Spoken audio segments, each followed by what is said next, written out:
Hello नमस्कार दोस्तों। एक बार फिर से आपका स्वागत है हमारे चैनल पर।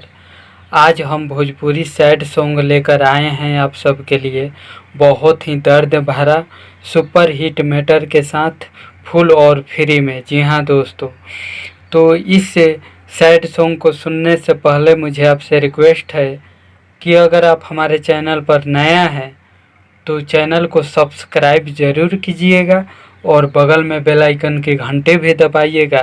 हर रोज़ लिखा हुआ गाना फुल और फ्री सबसे पहले पाने के लिए। तो चलिए दोस्तों, आज का भोजपुरी सैड सॉन्ग को देखते हैं और सुनते हैं कैसा है। आवे के परी हो जाने, आवे के परी कफन ओढ़ावे के परी,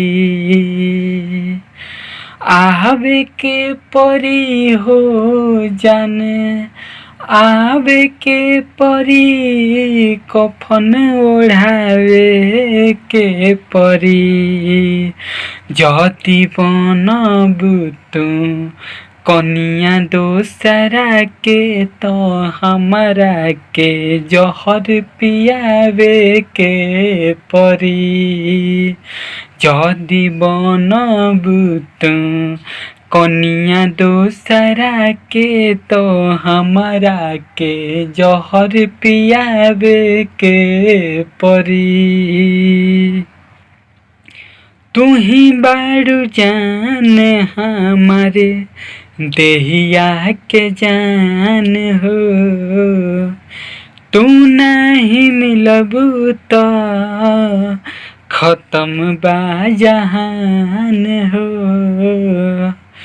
तू ही बारू जान हमारे देहिया के जान हो, तू नहीं मिलबू तो खत्म बा जहान हो। आवे के परी हो जाने, आवे के परी अरथी उठावे के परी। आवे के परी हो जाने, आवे के परी अरथी उठावे के परी। जदि बनबू तू कनिया दोसरा के तो हमरा के जहर पियावे के परी। जदि बनबू तू कनिया दोसरा के तो हमरा के जहर पियावे के परी।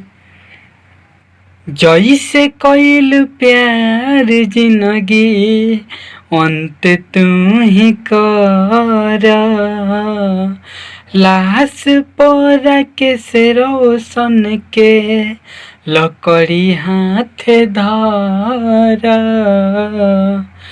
जैसे कइल प्यार जिंदगी अंत तू ही कर, लाश पर के से रोशन के लकड़ी हाथ धर।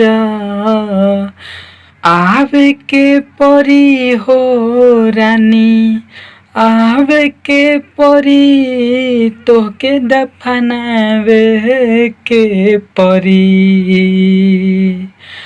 आवे के परी हो रानी, आवे के परी तोहके दफनावे के परी। जदि बनबू तू कनिया दोसरा के तो हमरा के जहर पियावे के परी।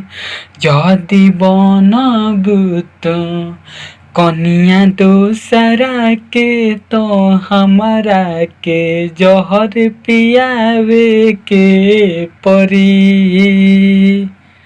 तो कैसा लगा दोस्तों मेरा वीडियो, आप सब कमेंट करके ज़रूर बताइएगा।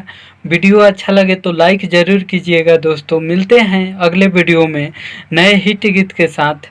तब तक के लिए नमस्कार, बाय बाय दोस्तों।